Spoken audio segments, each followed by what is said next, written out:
I'd like to call our Thursday, February 8th, 2018 Forsyth Area School Board meeting to order. Member Clerk, could you please take a roll call? Member Corcoran? Here. Member Moorhead? Here. Member Peterson? Present. Member Odegaard? Here. Member Tyson? Present. Member Rayfield? Present. And Member Olson is here. All right. Are there any items people would like pulled from the consent agenda? I'd like to call 3.3, please. Okay.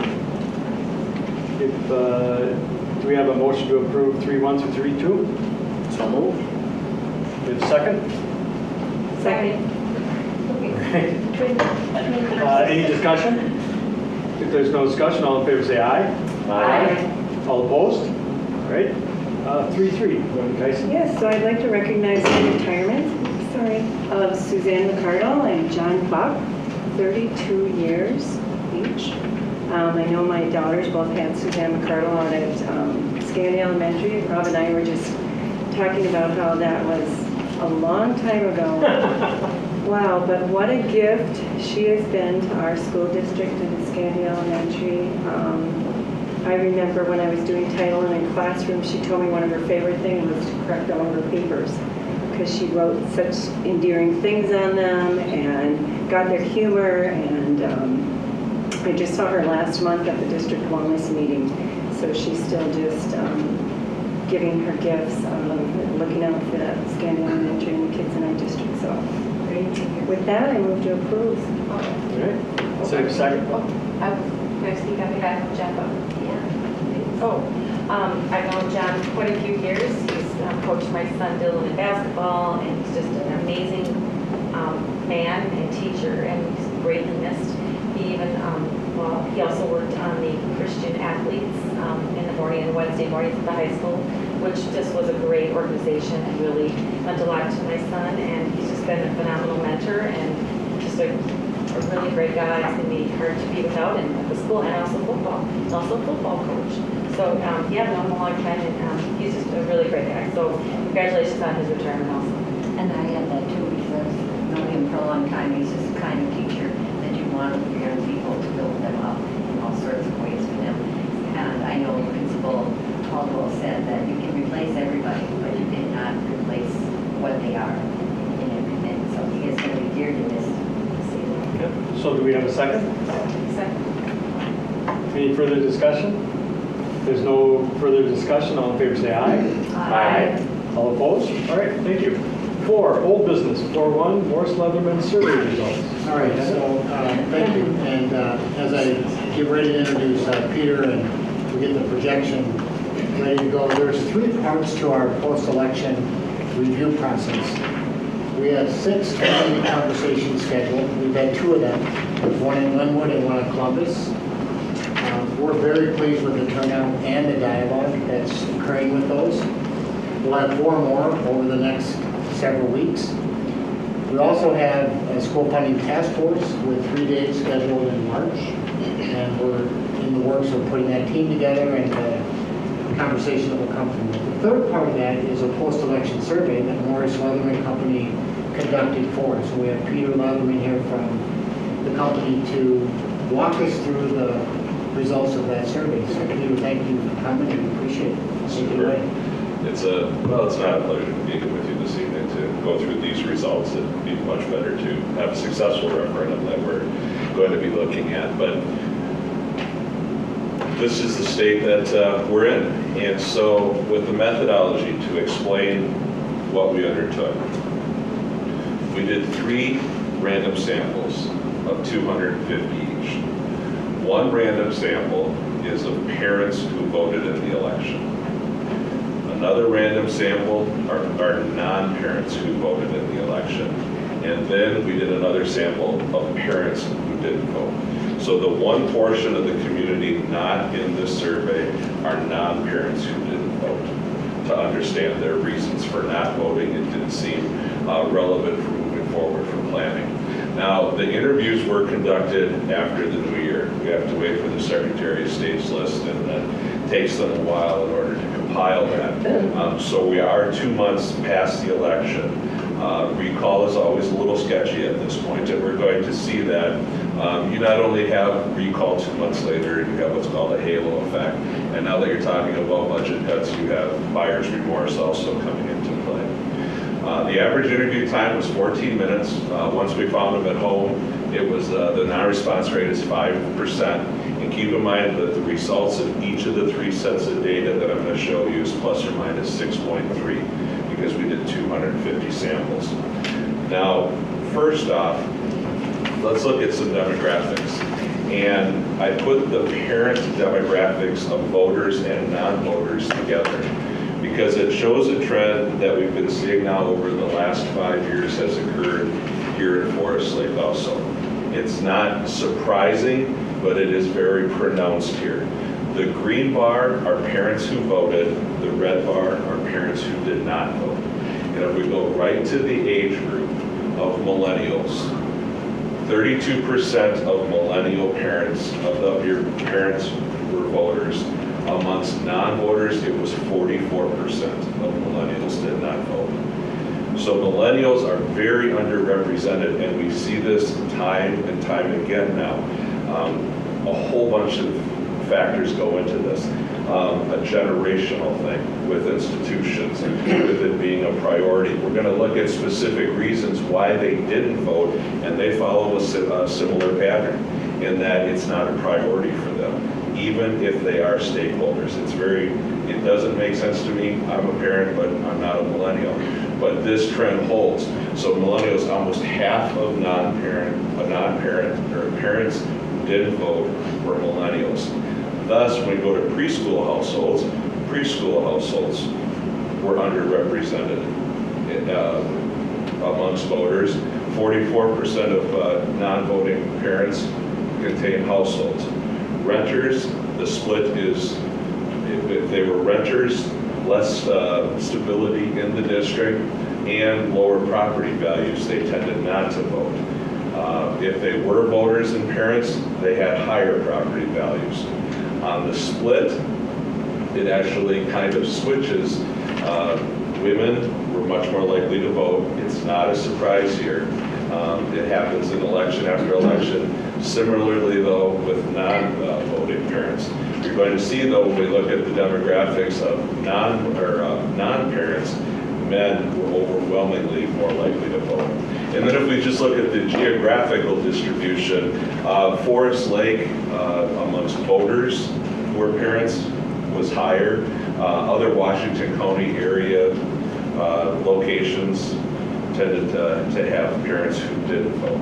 But the key takeaway on the demographics, and we see it again and again, is the propensity for younger parents, those with children in elementary school and preschool, not to be voting. Now, there's a lot of data, and I always tell people, please interrupt me.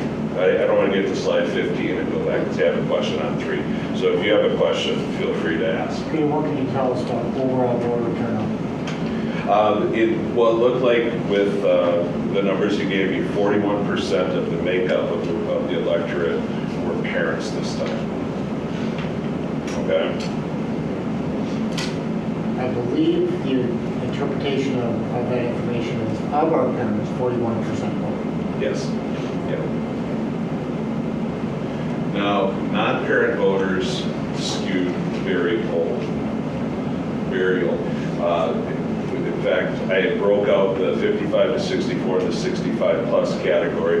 Basically, you had a third of non-parent voters in those categories. Only 13% of these folks had preschoolers in the household. So they did not have children yet. They were new families in the younger age categories.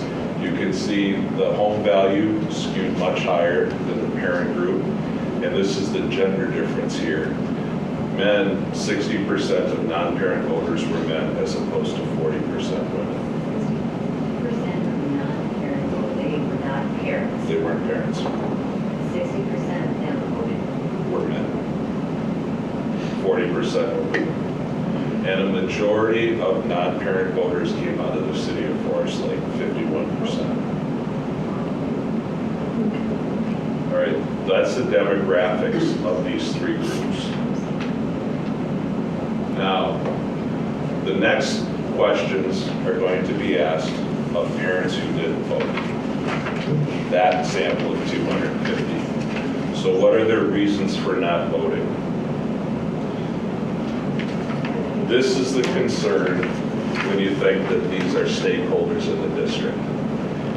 What leaves the list is no time, they were busy, 28%. How long was early voting open? Once a month. 42 days or something. Yeah. Yeah, a long time. And we're gonna see that the push didn't work here like we've seen it work in other districts. You had a quarter of, well, 23% flat out say they weren't interested, which is very much a concern. Now you had 14% that go into the buyer's regret that I thought it would pass, so I wasn't gonna take the time. 14% indicated they didn't have enough information, and then 11% flat forgot. So if I'm gonna clump this and say it just wasn't a priority on election day, I'd include no time busy, not interested, and forgot. So almost, well, 62%, almost 2/3 of parents who didn't vote basically fell in the category that they didn't see it as a big enough priority in order to vote that day.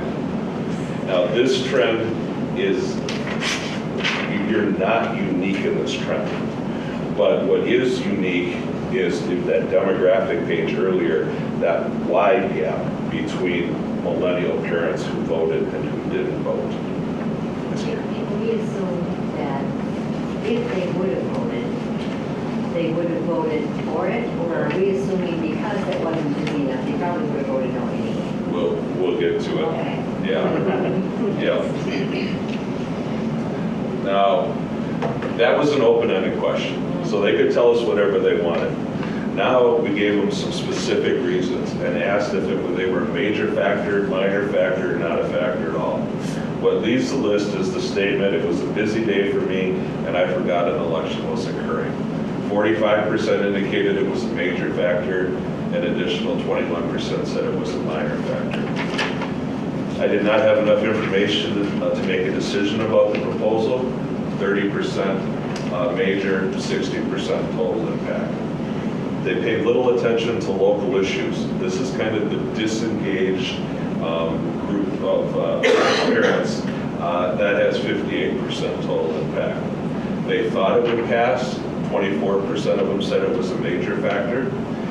The not a high priority is really a unique question here, because it seemed to split both ways if we look at the age demographic, because these are parents. And so the question reads, at this point in life, public schools are not a high priority for me, which is very counterintuitive if you're parents. You have older parents of kids in high school that are just about ready to check out. And we see this, we always call them, they become what we call the bad boomers. The kids are done, they're not going to support referendum anymore, it's time for the next group of parents. But on the flip side, you did have a lot of millennials in this group.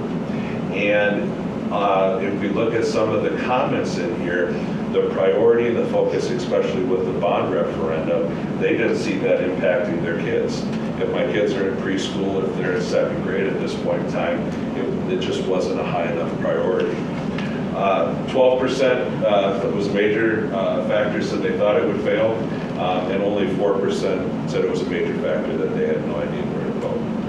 Okay, but the predominant takeaway is it wasn't a priority for them on election day. Now, before we look at how they would have voted, I'm going to just put this chart up because this is really concerning also. To keep this consistent, I tried to, the green are parents who voted, the red are non-parents who voted. Did they vote on election day or did they early vote? Parents, 13% early voted, non-parents, 16% early voted.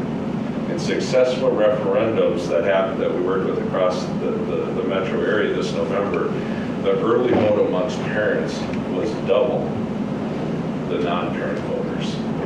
And actually, you had more non-parents early voting than parents. Now,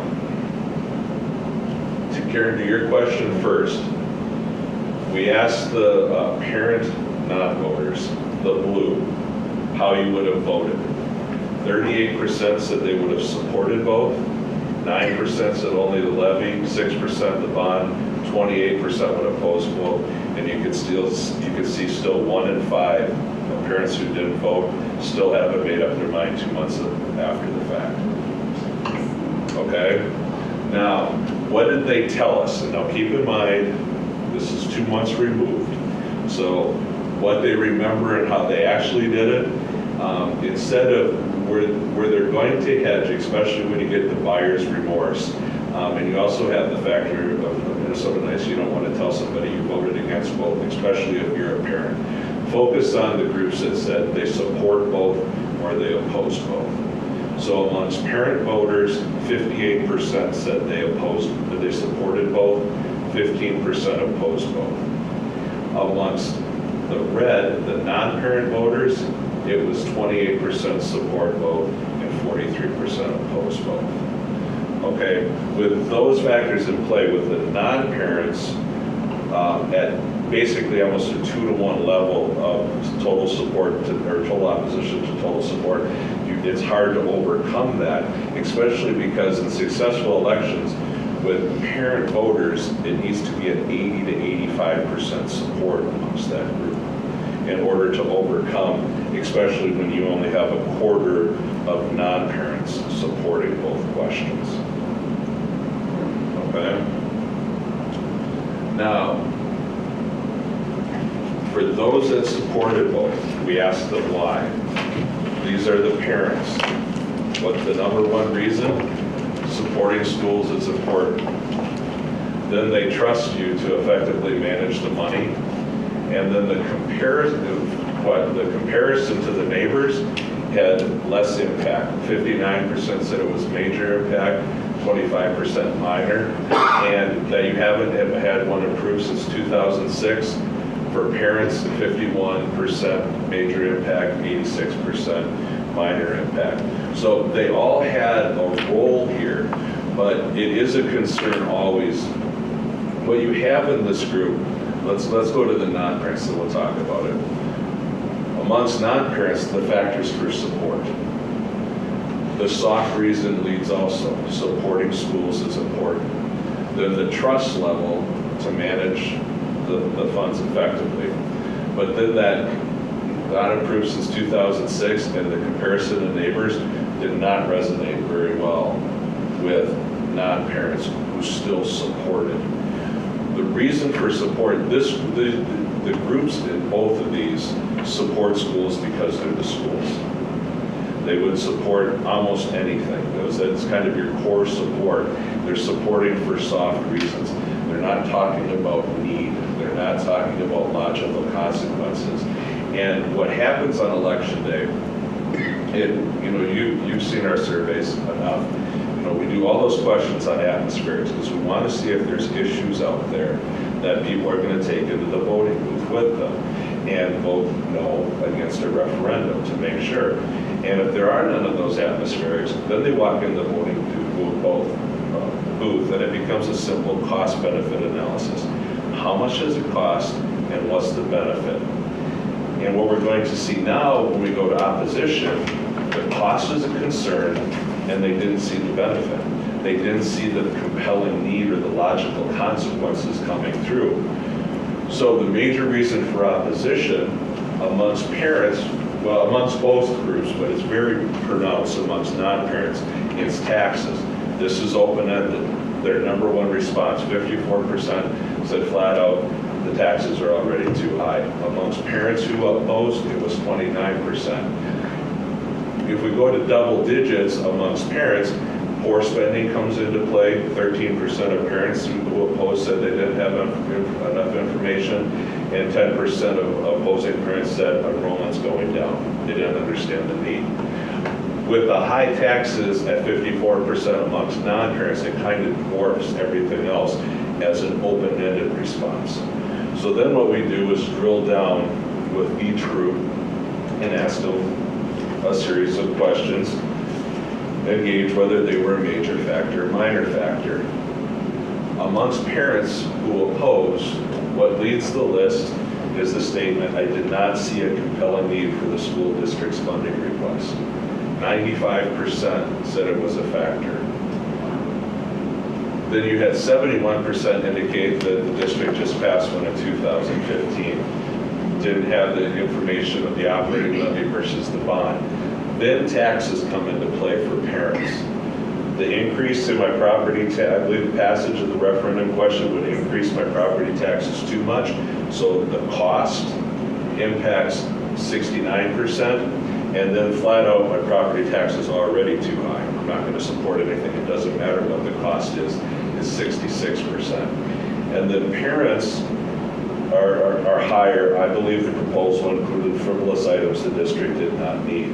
And that was coming through with that group that I talked about on the priority, especially with younger parents, the millennial parents. So it really is amongst parents opposing, the need did not come through, and then taxes are a factor. On the flip side of non-parents, what goes to the top of the list is the taxes as a concern. 80% major factor that their taxes are already too high, 76 saying that the increase would be too much. But if you look at a total impact for parents who oppose, 91% saw no compelling need. That message did not get out to them. Then not a high priority at this time in life, they're non-parents, not a surprise, and then the frivolous items in the district just passed in 2015. Can you explain the no negative consequences? Yes, let me describe. The statement read, there seem to be no significant negative consequences if the funding requests were not approved. So it kind of also goes into the compelling need, the negative consequences. So both of these groups in opposition, the parents and non-parents, that cost benefit, there just wasn't enough there. And when you start with any referendum, and you're going to see it when they made their decision, you basically have 50% of people have made up their mind before the start. They're against you or for you, regardless of if you're asking for a bond, an operating levy, what have you. You have 50% that are persuadable. What you're seeing on both sides, the reasons for support, schools are important. I always support schools. Reasons for opposition, property taxes are too high. Where the flip comes in the persuadables comes down to logical consequences and need and understanding that cost benefit, that something's going to happen if this fails. And they just didn't make that determination on election day. Now, helpful sources of information. The green are the parents. So we go to the Forest Lake Times. It's the dominant source for non-parent voters at 81%. I'm going to take off the bottom bar, the bottom one first. Amongst parents, it's district mailings, but then it's the Forest Lake Times, parents who voted. Amongst parents who didn't vote, it's district mailings and then the Forest Lake Times. But what leads the list across the board are friends and neighbors. It's the grapevine. Alive and lush and dominant. So one thing, and you can see, like the Vote Yes Committee, about 20% impact. The Taxpayers for Accountability, basically the same. It gets into the grapevine because the grapevine is basically 3/4 and higher.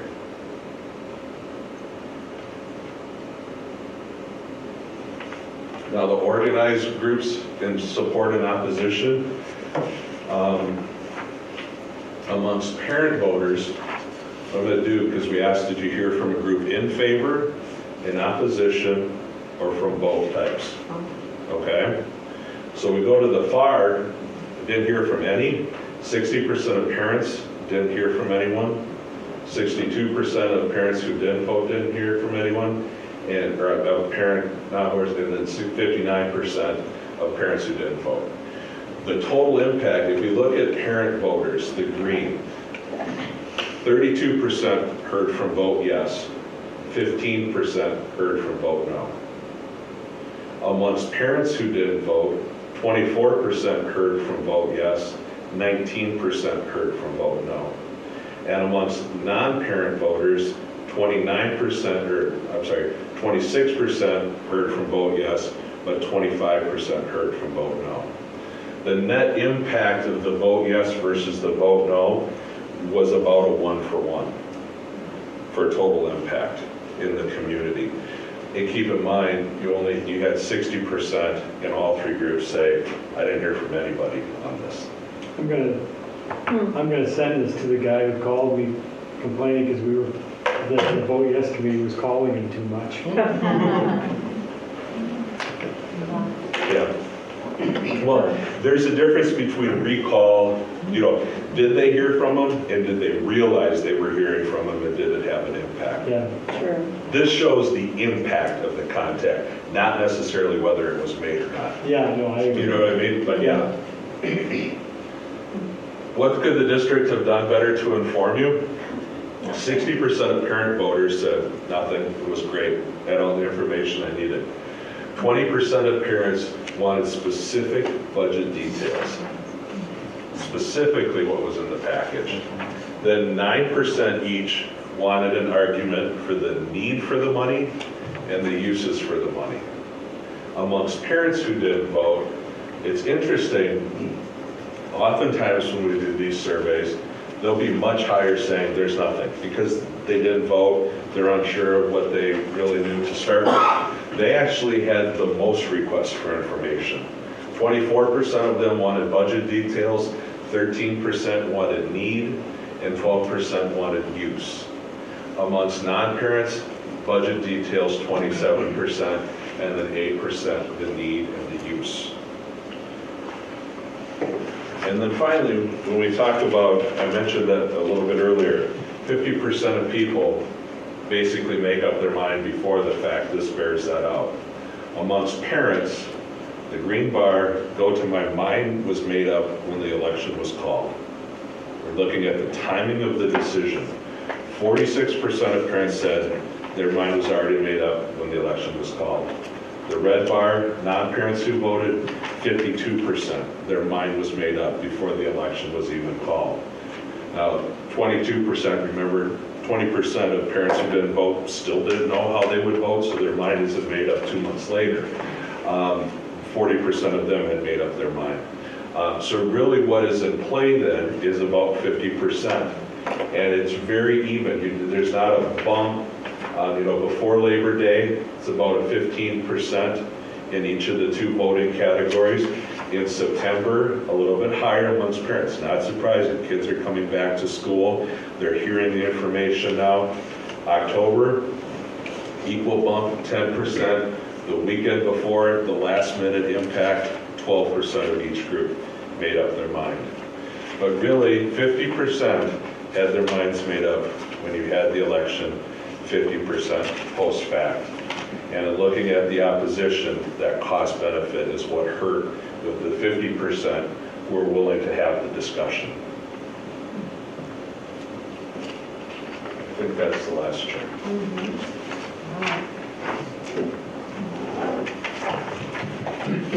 Is that the typical time frame? 2 months post?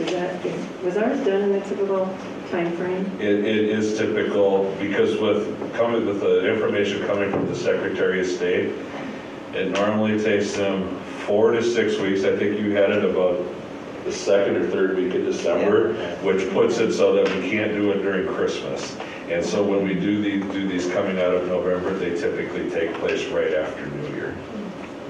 So is that a little bit of a delay, or is that usually the best time to do it? The ideal time to do it would be the day after. With the most recent. But we want to be accurate in looking at it because what we do is take a look at their voting behavior because you'll have people tell us they voted and they didn't vote, And, my phoners don't say, hey, you didn't vote. Because if you call them the next day, oh, yes, I voted. Everybody votes. Everybody recycles in Minnesota. You don't want to tell a stranger you didn't do that. And so I take the list that I get from the Secretary of State and say, here are the ones who voted. Here are the ones who didn't vote. And so they go right in and say, okay, you voted in the 2017 election, we're going to ask you questions this way. We're not going to let them have a halo effect on it, and that's why we have to wait for that list to come out from the Secretary of State. I got a question. Thank you. Back to the first page. I'm having trouble understanding the parent voters and non-voters. So if you look at 18 to 24, and the green bar is a 3, and the red bar is a 14, what is that really telling me? That 18 to 24-year-olds, 3% of parents who voted were 18 to 24 years old. what's the 14 then? 14% are parents who didn't vote. The green is the 250, on this one, the green is the 250 sample of parents who voted. The red is the 250 sample of parents who didn't Oh, vote. they're coming out of different samples. They're coming out of different samples. So this is saying basically 5-to-1 ratio, under 24-year-old parents didn't vote in Yeah. comparison to those who did vote. And then combine it with the 30%, 25 to 34, it's where you get the 44% of the millennial parents didn't vote in this election, and 32% of them did. Make sense? Okay. Okay. So, Mr. Chairman, I just have a question I'm trying to understand. So when you call them, you know already that they voted or they didn't Yeah. vote, but you don't mention that to them, or you do? No, we don't tell, they just go right into the questionnaire. Okay, So- so you now know they didn't vote, and they come out with questions that are, answers that are clearly only given if they would have voted. Does that ever mix anything up? I didn't vote, but you call and tell me or ask me a question about the school or something, and I say, oh, I really like this school, or Well, no, how do you figure out if they're telling the truth about whether or not they voted or not, or answering according to whether they voted or not? Well, because we find out, so I know they voted or they didn't vote. Right. Okay, so we have, a couple questions: age, household with children. We tell them that 32% are registered voters voted. Did you yourself vote? Now, if they tell us the wrong answer, Okay, so you do ask the question. yes, and then screen in. But we don't let those that tell us the wrong answer go through into the section. Okay. Okay, Oh, that- stop. because that's going to screw everything up. Yes, Skew it. yeah. Wow. So, after hearing about all this, we know that we need to do better communication, or try to get, pretty much, consequences. If things, be more clear about what will happen if this does not pass, and be more clear. It seems like that seems to be the consensus. It's the driving factor in any election. Yeah. I mean, No. if people, and I think that is part of the reason now you have started the discussion on budget cuts. Yeah. Now you have a much higher number of parents saying, oh yeah, I might have voted on the operating levy. No, you didn't. I can't tell you didn't, but that's coming into play when they hear about it, but you don't want them to have that after the fact. They need to know up front. And there will be those that say you're threatening. Yeah. It's not a threat. People have to understand if something does, if the money doesn't come through, something is going to happen. Or else why would anybody give anybody $1 if there's not a benefit in anything? Now, the one thing though I would, we always warn clients about is you don't want to become too specific. There's two things as you're doing logical consequences. You have to keep it broad in the sense that I've seen one district failed a referendum we worked with about 20 years ago. They came out and said if this referendum, it was a bond referendum, if the bond referendum fails, we're going to have to close this school on this side of the district. The other side of the district said, great, doesn't impact us, you're going to merge those two schools together, and voted against it. Now you have to have a discussion in the community. So like Anoka Hennepin this time around with their big bond referendum, there was discussion on what the logical consequences would be. One of the real logical consequences was going to be attendance boundaries. But you're not going to get into it then and say, okay, well, Coon Rapids might go over here, or they're going to go here. You just say, this is one of the logical consequences coming out. The other caveat, though, as you go forward, is there's one district in the metro area, probably a decade ago, came out with logical consequences. The referendum failed, and they didn't do them. Then you destroy trust and credibility. Then the opponents on the question of whether it's a threat or not have a very valid argument. You know, you have to be willing, there has to be a logical consequence if the money doesn't happen. But is saying class sizes will get bigger, is that big enough of a consequence, do Yeah. you think? Yes. Yes. Okay. So I'm kind of hung up on this. 60% of parents said that there's nothing we could do to better inform them. They're not saying, they're saying they had all the information they needed, Okay. but they still didn't vote. Yeah. Okay. I mean, in looking at that, if you look at that in intended vote, as Karen asked about, the parents who didn't vote though, it wasn't that 80% of parents who didn't vote were supportive. It was actually, take out the 20% that are still undecided. It's basically 40-30. It's about 56-44 percent supporting both and opposing both amongst parents who didn't vote, amongst the millennials.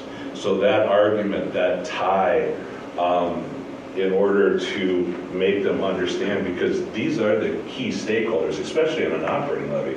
This is, if you have a kid in first grade, this is your kid's next 11 years. This is the shape of it. This is what it looks like. This is the impact. If you have preschool households, your preschoolers in your household, you have even a longer stake in understanding that the operating levy is imperative, what the logical consequences are. So back to the election day versus early vote. You said that, so is this unusual to you that is the same amount of non-parents as voting parents? It is like almost equal. Yeah. It's in districts that have been successful. I mean, and the early voting push really is now just, it's been in the last 2 to 3 years the real push. And a lot of the push has come from us going to districts and sharing with them the same information you saw millennials. I mean, it really came out of this need to have a discussion. They're stakeholders, but it's not a priority. If something, you know, if Billy's got hockey or Anna's got dance or they both have hockey that night and they're driving, is it hockey or is it I'm going to go vote? That group is more often than not going to hockey than they're going to vote. And so really, you know, the 2015, the big push for early voting came through and targeting parents specifically and parents of preschoolers. I mean, there was one district in the South Metro because of the early voting where it wasn't a district office, they also had the ECFE preschool program right there. They basically put the table right outside the door for the preschool ECFE program. So the parent almost was tripping over it in order to go in. And they had a lot of early votes come in. And then targeting conferences, there's all sorts of ways. But it's a very much a concern because you know that non-parents who early voted were all opponents. So that one's telling you, before election day happened, you had more votes against than you had for you. And that's the exact opposite of what we were hoping to see on election day. Exactly, and I think we've really been pushing the early voting, thinking it's very beneficial for busy parents, and so I'm really surprised to see that it really brought out, like you said, we were behind the 8 ball with the early voting. And one of the factors for opposition of the non-parents was did not trust the school district. Did they elaborate much on what they meant by that? Did they not trust we were going to do what we said, or did we spend money wrongly? I'll read the exact question. That's kind of getting into the core. It's the core. It's the poor spending. So the question is, I did not trust the school district to spend the funds as they promised. the concern on spending that every district has. Keeping in mind now that, so it is, where is it on there? First from the bottom. Reasons for opposition. 8, did not trust the school district. So you, 74% of opponents that feel that way. Doesn't matter what you do. Right. Certainly. If you go, I'm sorry, if you go back to the open-ended question, why did they oppose? You have what we expect in every district on this. You got 11% of non-parents say poor spending period as a factor. That's like a universal constant in every district. If you throw out there, why are you going to oppose a referendum? 10% say I oppose because of poor past spending or spending decisions. So that's not abnormal. It's the tax factor coming into play. Which is huge. It seems like with the factors for opposition, there's nothing that really, I mean, there's some high ones, but there's nothing that really sticks out and the others are diminished. And I would think that when you've got that, I mean, they do curve down, but it seems like there's just an anti-levy mood almost, because it's like they're saying they're checking everything. Yeah, they were you're much more likely to go right down the list on.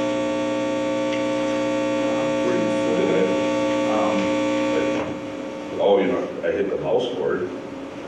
Yeah, that's right. If you go right down the list, the impact change, the total impact didn't vary very much. Right. What did was the intensity. You're right. It was just giving another reason and another reason. And that's why, to put it in perspective, for those if you come up with logical consequences and they say, you're threatening us, that would just be another reason Right. out there. They're still going to be against you because of X, Y, and Z, but here's another reason to be against. I've heard all sorts of wonderful reasons. If the operating levy was 7 years instead of 10, I would have supported. No, you wouldn't. It's a Minnesota nice way in order to justify to say, I don't want to pay more taxes in essence. Right. It's just what happens. And so this kind of does show that. Everything is a bit of a reason, just some reasons are bigger than others. Right. Yeah, it almost feels like when I look at that there was the opposition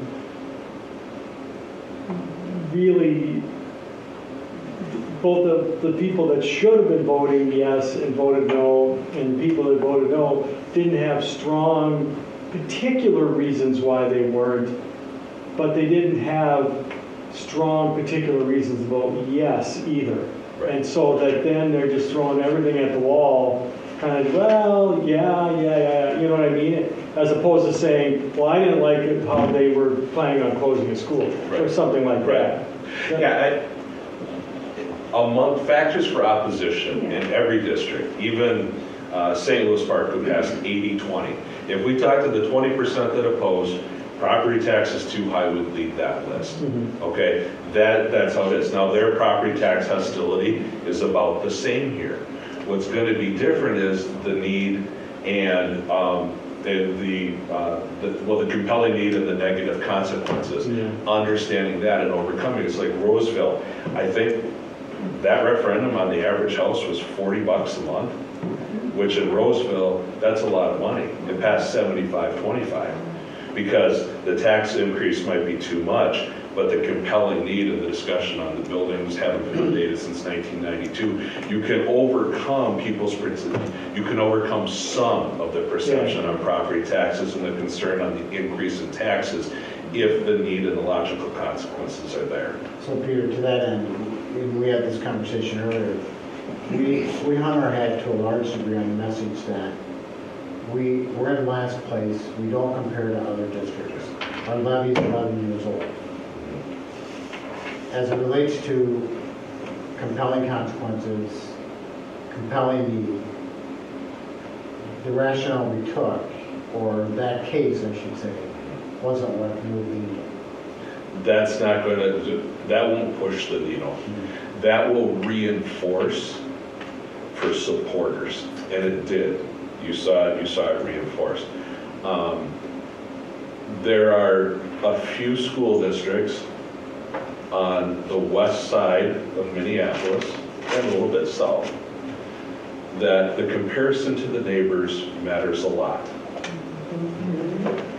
Almost every other school district, what the neighbor's doing is what the neighbor's doing amongst that persuadable group.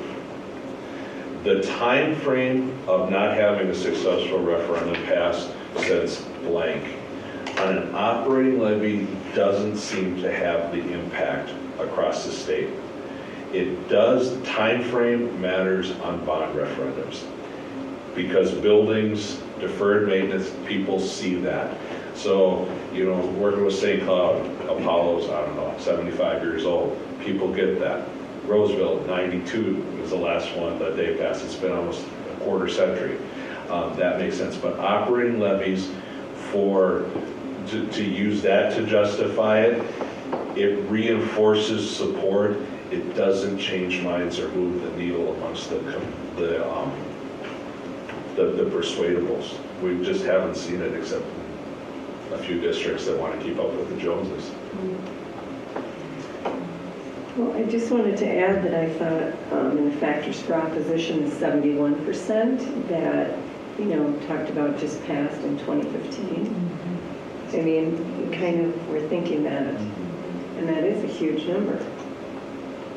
Yeah, That's the biggest, well, but and it does kind of tie in with taxes. It does take Yeah. out taxes too. yeah. Well, But even you'll- between bond and levy, they don't. They don't. They don't They don't know. differentiate. Yeah. They don't, it's still money. We used to ask that. I've been doing this now. I've been doing this since '94. And I remember when I first started, Bill, you know, okay, we always ask people, because I walked in, I didn't know the difference between an operating levy and a bond referendum. I was a college graduate that Bill taught me at Augsburg.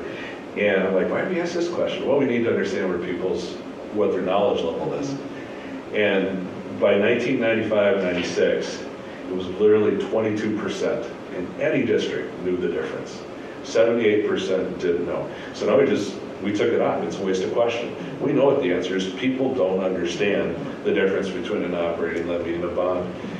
You know, you can do all sorts of clever things with bonds for building, levies for learning, all of those sorts of things. But they just see it. This was a funding request. You know, yeah, it really, that difference is lost on them. It's a crazy question because there's no way you can know. But after doing this, if someone was thinking about coming back a year later, do you give any sense of, you know, this is it forever, or is it like you said before, maybe some are trying to cloud a little bit that now that they learn a little bit more, they would have voted for it. But did you get any sense from talking to people that we might come back and they may change their mind? Oh, I think you see it on their recall of how they voted, especially amongst parents. And especially the tip towards, yeah, I might have supported only the operating levy. Because when you're talking about budget cuts and they're understanding there's consequences, the bond referendum doesn't have that bump. It doesn't. And in looking at it, especially the concern on the sports and the arts and that sort of thing in it, you know, to come back this November and have a discussion, it would be, you know, looking at this, it makes sense to go for an operating levy. And the discussion is all about need and logical consequences, and what's going to happen if it fails. And you then do have a track record of these are the budget cuts. You know, a very effective argument that other districts have used going into this last round of referendum where they're going for levies is over the past 4 years, the district has cut X million dollars out of the budget. Okay, that overcomes, because if you go out and say, if we don't get this, we're going to cut. If you go back all the way to the Jesse years of, was it Perfect Storm in 2001, where he said, make them cut. Vote no, make them cut, because they haven't cut. And then the districts cut, and then parents said, okay, there's a track record of it. It's kind of works with enrollment growth too. You want to see the steps that have been taken and to continue to validate the continued need instead of saying, okay, we've been going along fine now, but if we don't get it in the future, use the, it's sad to, but it's a track record. This is what we've done to be financially responsible, and if it doesn't happen now, there's going to be further pain going down the road. Jesse wanted to trim fat, get down to cutting muscle and bone at some point, and use that track record. That's a very effective argument for persuadable people, because it kind of justifies that you're being responsible with taxpayer money. I mean, you do have to come in with a balanced budget.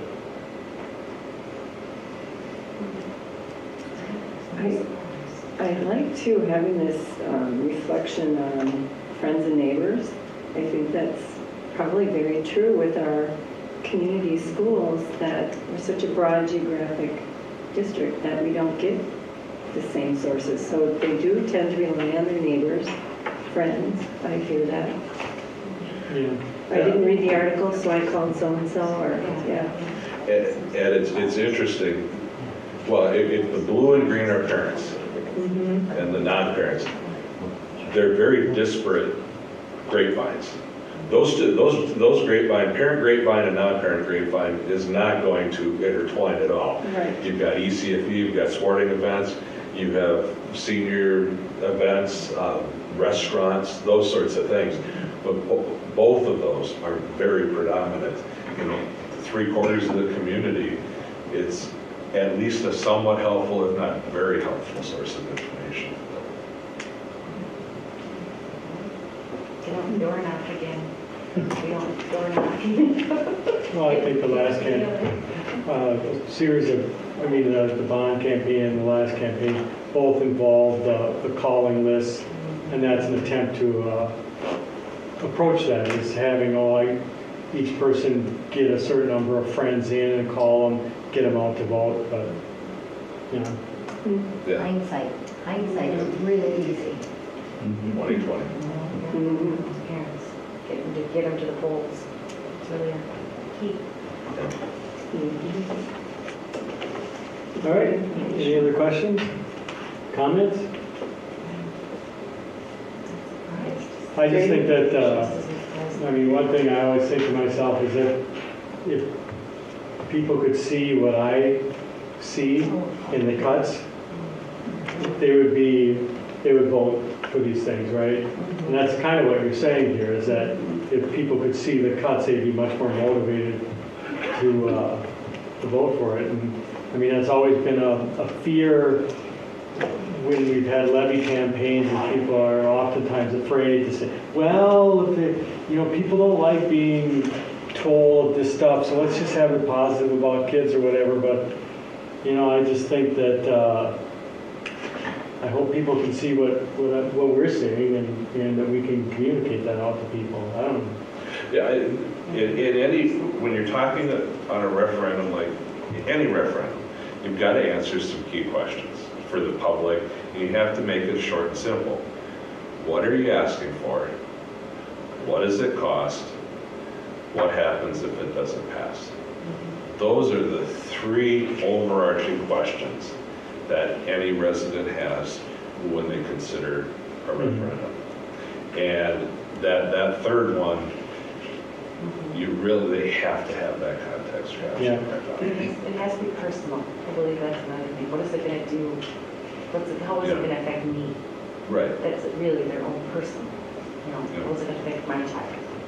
The other side of that is getting them to understand, as we have to as we get older and sitting on these boards, listening more, is school finances and how that works. And came up with a clever idea tonight in communications, that maybe having a session in community ed, to have someone, if they're interested, because we have trouble understanding, the legislators don't understand. So, there might be people out there, I know it came out at Linwood, that they really wanted to understand more, and if they had an opportunity to do that, that might help something. And we have heard some of these things added, more budget information, more, breakdown of the scope and. Not to even move stage, but generally, how does this work? Just seeing over time.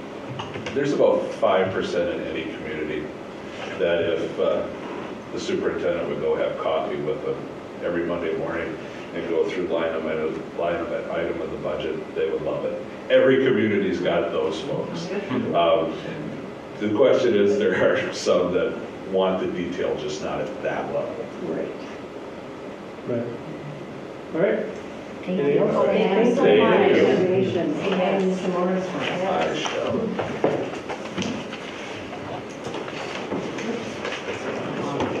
All right, well, looks like we've got no new business. And so do we have a motion to adjourn? So moved. Second. Any discussion? All in favor, say aye. Aye. All opposed? Thank you.